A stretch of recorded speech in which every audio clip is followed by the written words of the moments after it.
Bom dia, querido irmão, querida irmã, você que nos acompanha nesse momento pelas ondas da Rádio Comunidade FM, pela web rádio Nossa Mãe de Birité, pelo Facebook e YouTube da Paróquia de Nossa Senhora das Mercês. Sou o Padre Frei Inácio José e que bom ter você conosco neste nosso programa O Pão da Palavra.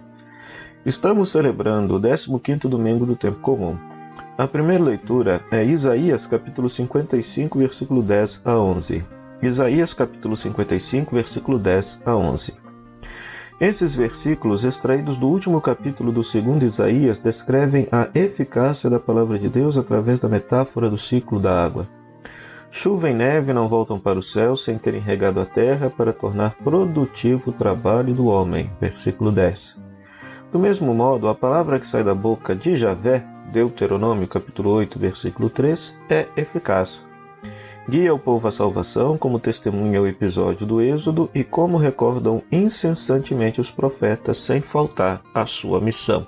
Versículo 11. A confiança na eficácia da palavra de Deus anima a pregação dos profetas, sobretudo no tempo da provação do exílio na Babilônia. A palavra intervém na história, transformando-a em história da salvação. A reflexão contemporânea na época da deportação na Babilônia chegará a compreender e a narrar esta eficácia, descrevendo a própria criação do cosmos como efeito da palavra de Deus. Basta conferir Gênesis capítulo 1. Mas a sua eficácia deve corresponder à fé e à confiança do homem que, humilhado pelos acontecimentos ou tornado inseguro por uma vida ameaçada, como por exemplo as experiências dos povos, tal como de cada homem, essa experiência de pandemia a qual nós estamos vivendo, então tendemos a não dar credibilidade à promessa divina da salvação. Quantos de nós muitas vezes achamos que Deus nos abandonou, quando na verdade Ele está mais perto de nós do que nunca? A missão da palavra de Deus resplandece em toda a sua clareza na encarnação. O Verbo, a palavra eterna do Pai, se fez carne, manifestando-se no Filho Jesus Cristo, palavra que recapitula toda a criação, última e definitiva. João capítulo 1, versículo 14. Acolhido com confiança, Ele, Jesus, fecunda a vida do homem que produzirá assim muitos frutos. João capítulo 15, versículo 1 a 8. O salmo responsorial é o Salmo 64, versículo 10 a 14. O povo que crê experimenta o perdão de Deus, tal como a criação. Aparece aos olhos do fiel um cântico a Deus que visita a terra. Esse reconhecimento permite ao homem juntar a sua voz à da natureza, que inconscientemente, com a sua existência, louva o Criador. Já a segunda leitura desse dia é Romanos capítulo 8, versículo 18 a 23. Romanos capítulo 8, versículo 18 a 23. Entre os sofrimentos do tempo presente, participação dos sofrimentos de Cristo, Romanos 8, 17, e a glória futura que virá com a ressurreição, existe uma desproporção, versículo 18. O fiel verá a realização da esperança de vida esperada também pela criação, versículo 19, 21, 22, que já neste momento ele vive pela fé. A situação atual de caducidade não se deve a uma escolha, versículo 20, mas remonta ao pecado de Adão. Basta conferir Gênesis capítulo 3. O dom do Espírito torna o fiel capaz de viver já o que se cumprirá no final. Versículo 23. A vida do fiel está situada entre o já da redenção e o ainda não da redenção final, que espera com impaciência. Versículo 19. São Paulo alarga esta condição à criação inteira, a qual traz em si a contradição da caducidade da morte relativamente à aspiração da vida e à salvação. A esperança cristã está assim situada entre o quadro mais vasto que diz respeito ao mundo inteiro com todas as suas criaturas.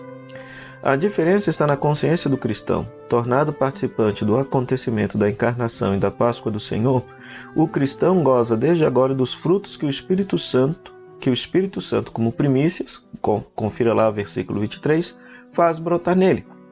O homem é caracterizado pela responsabilidade de compreender, capacidade que o torna criatura única, Compreender o amor de Deus que manifestou no dom do Filho e do Espírito. Por outro lado, embora sendo vértice da obra da criação, Gênesis capítulo 1, versículo 26, partilha com todas as criaturas à espera da plenitude de vida que agora vive na fé.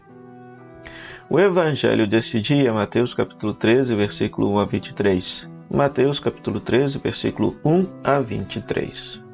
O Senhor esteja convosco. Ele está no meio de nós. Proclamação do Evangelho de Jesus Cristo segundo Mateus. Glória a vós, Senhor. Naquele dia, Jesus saiu de casa e foi sentar-se às margens do mar da Galileia. Uma grande multidão reuniu-se em volta dele.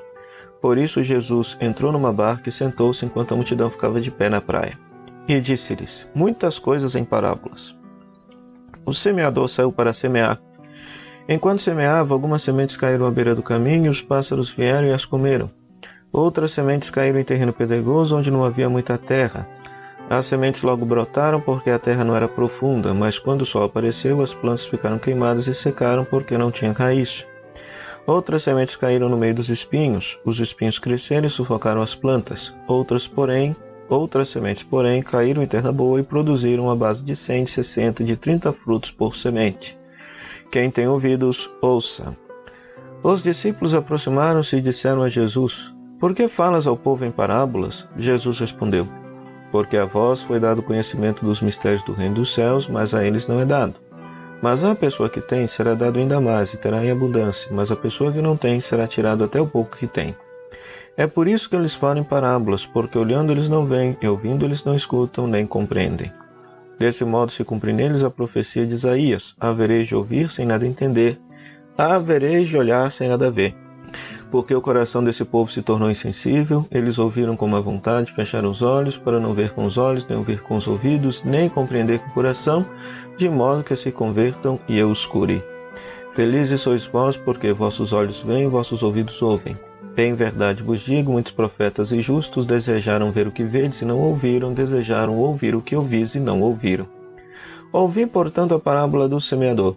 Todo aquele que ouve a palavra do reino e não a compreende, vê um maligno e roubo que foi semeado em seu coração. Esse é o que foi semeado à beira do caminho. A semente que caiu em terreno pedregoso é aquele que ouve a palavra e logo recebe com alegria. Mas ele não tem raiz em si mesmo, é de momento. Quando chega o sofrimento ou a perseguição por causa da palavra, ele desiste logo. A semente que caiu no meio dos espinhos é aquele que ouve a palavra, mas as preocupações do mundo e a ilusão da riqueza sufocam a palavra e ele não dá fruto. A semente que caiu em boa terra é aquele que ouve a palavra e a compreende. Esse produz fruto. Um dá 100, outro 60 e outro 30. Palavra da salvação, glória a vós, Senhor. Jesus fala à multidão como mestre. Sentou-se, versículo 2. Comparando o destino da semente ao desenvolvimento do reino de Deus. O início, naquele dia, versículo 1b, liga o texto à pregação e aos milagres precedentes que tinham suscitado admiração, mas também perplexidade e oposição. Basta conferir Mateus capítulo 12, versículo 23 ao capítulo 24, ao versículo 24 e 38. A fadiga confiante do semeador não é desencorajada pelas condições do terreno. Sabe esperar pelos frutos, verso 3 e 9. É assim, pela ação de Deus, o mistério que nos é dado compreender a linguagem das parábolas. Versículo 10 ao 17. A memória das parábolas de Jesus, a parábola da semente, contra as perplexidades de quem teria querido assistir à afirmação do reino de modo inequívoco e definitivo, tornam-se mensagem de encorajamento para a comunidade para a qual Mateus escreve. A explicação se encontra justamente no versículo 18 a 23.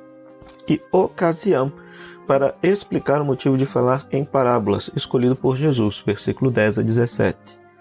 A confiança na ação de Deus, que continua mistério para o homem, ou seja, projeto de salvação que se desenvolve em tempos e formas por ele estabelecidas, deve comparar-se com a confiança do agricultor que não desiste perante as dificuldades do terreno, mas antes trabalha para preparar a terra. A confiança que anima o agricultor, tal como o fiel, acrescente-se o realismo. Nem todo terreno é receptivo e consente a semente que produza os frutos esperados. A palavra de Deus, portadora de uma promessa a qual não falta, produz fruto quando encontra uma terra boa e acolhedora, lavrada e livre de espinhos. Como é possível que a obra de Deus, culminada no envio do Filho, não produza de maneira clara e evidente a realidade do reino anunciada muitas vezes pelos profetas como novidade absoluta? Foi a perplexidade de muitos judeus que em grande parte não reconheceram em Jesus o Messias, o Cristo, mas é também a perplexidade que atinge os discípulos de Cristo até hoje. Com a parábola da semente e do semeador, o Senhor explica esta incongruência aparente. O caminho da salvação escolhido por Deus é o da proposta livre que se manifesta na oferta de amor trazida pelo Filho. Não há violência nem imposição em conduzir o homem à salvação. É o que nos é dado a compreender do mistério do reino, que faz parte do mistério de Deus, acerca do qual, mais do que falar, podemos balbuciar alguma coisa.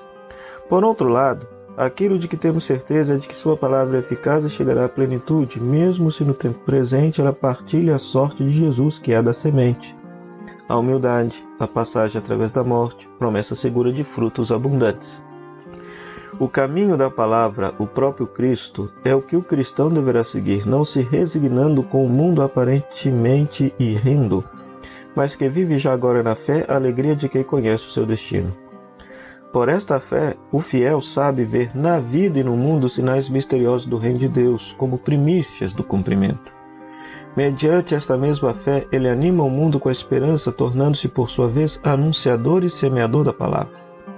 Não é a afirmação fechada e fanática de uma verdade negada pela realidade, mas a visão positiva animada pela fé e pela esperança de que fala, por exemplo, o documento do Concílio Vaticano II, Gaudium et Spes. Certamente, nas condições históricas, tal como nos acontecimentos pessoais, nota-se o frêmito que vem das contradições do pecado e da morte. Nisso, o cristão partilha do gemido da criação, que espera também ela ser libertada livremente da angústia da corrupção. Entretanto, a palavra semeada por Deus no coração dos homens continua ocultamente a sua ação e prepara o homem e o mundo para o acontecimento definitivo. Não para um destino desconhecido, tornado incerto por ameaças de novas armas ou por ameaçadores panoramas biotecnológicos ou por uma pandemia. O fiel conhece pela revelação de Deus para onde se movimenta o mundo, a história e o cosmos inteiro. A comunidade de Mateus, tal como a comunidade cristã do terceiro milênio, é chamada a viver de realismo. Nem todos os terrenos são iguais, mas ao mesmo tempo, viver de confiança. A palavra produz os seus frutos, o reino de Deus vem com poder, testemunhando a esperança com a própria vida e o próprio esforço. O começo da obra, tal como a sua conclusão, estão nas mãos de Deus, fazem parte do seu mistério de salvação. Ao homem, ao fiel, é dado ocupar-se do terreno a lavrar, a limpar das pedras e dos espinhos, a fim de que a todos seja visível o poder encerrado na humilde semente da palavra Cristo Senhor. Peçamos ao Pai do Céu, nesse dia do Senhor, que a Ele é consagrado a graça de fazermos do nosso coração um terreno bom, para que a palavra caia e produza frutos, pois sabemos para onde caminha a nossa história, caminha para a salvação, e que esta palavra, cada domingo semeada em nosso coração, possa de fato encontrar um terreno bom que faça gerar frutos de vida e santidade. Oremos. Fazei crescer em nós, ó Pai, com o poder do vosso Espírito, a disponibilidade para acolher o germe da vossa palavra, que continuais a semear nos sulcos da humanidade, para que frutifiquem obras de justiça e de paz e revele ao mundo a feliz esperança do vosso reino. Por Cristo nosso Senhor. Amém. O Senhor esteja convosco, Ele está no meio de nós. Que a bênção de Deus Todo-Poderoso, Pai, Filho e Espírito Santo, desça sobre você e sobre sua família e permaneça para sempre. Amém. O nosso muito obrigado à Rádio Comunidade FM, à Web Rádio Nossa Mãe de Birité, por esse espaço que nos concede para evangelizar e pregar a Palavra de Deus. E a você, querido internauta, que nos acompanha todos os domingos pelo Facebook e YouTube. Que Deus te abençoe hoje e sempre. E até o próximo programa, O Pão da Palavra, se Deus quiser. Tchau, tchau.